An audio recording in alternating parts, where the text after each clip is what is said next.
Okay, today is Saturday. It's later. Sunday after the snowstorm, and after we shoveled the snow in the driveway.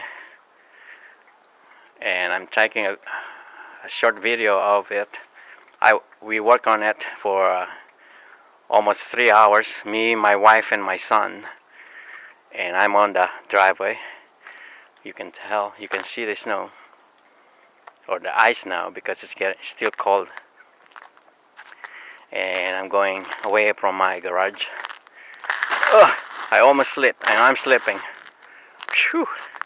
All right, that's the sidewalk. That's the front of my house.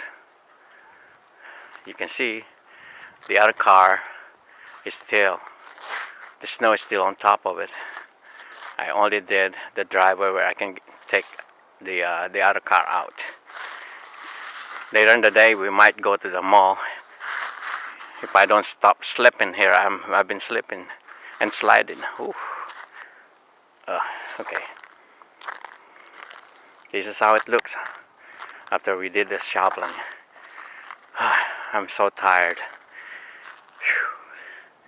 Alright, I'm going to stop it here.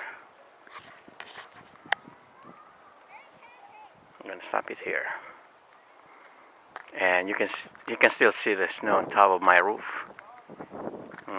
Man, pretty scary.